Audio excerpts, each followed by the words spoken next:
Okay, so this is a little discovery that I found in the Bible. You know, I don't read the Bible. I don't have a Bible with me when I'm saying this. I'm not gonna read a verse for you because it's not what I do. I'm not a pastor.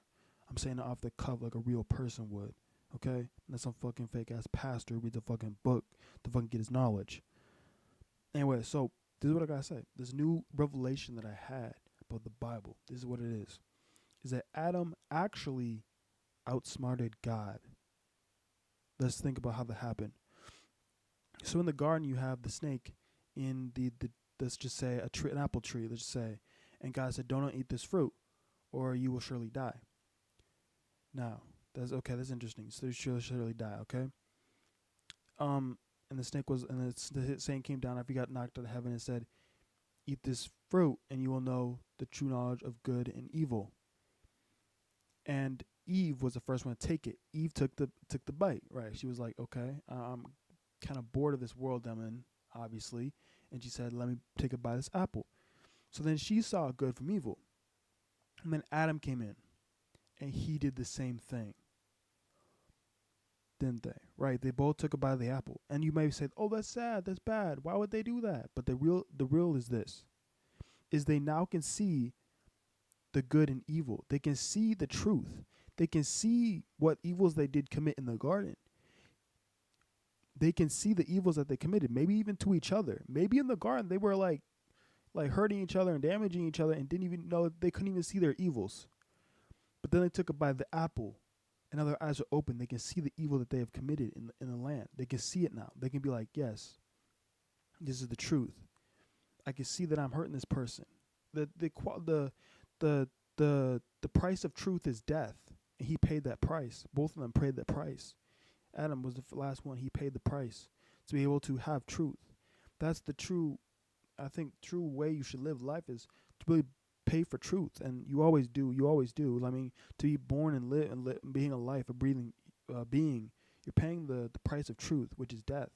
The things you know about, the things that are true in your world, are bought with death. You know what I mean?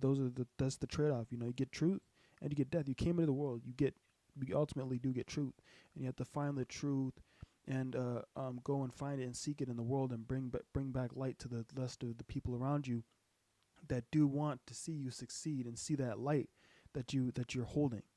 So that's what the purpose is. And I just wanted to, say that, is that there's more to the scriptures than just what the pastor's saying up on the pulpit. There's more to it.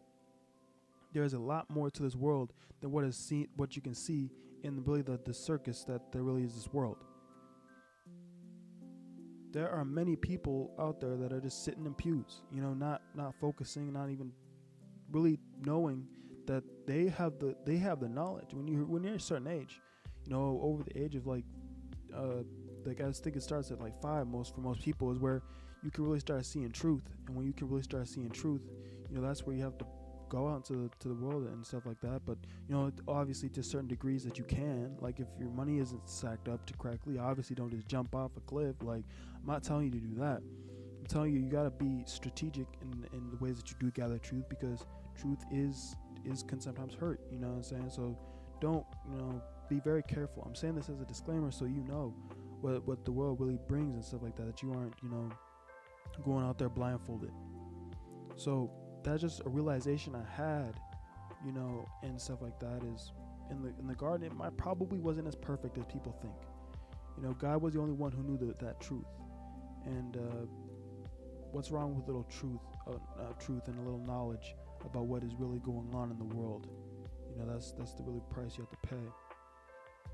I hope you can really understand what this video was about.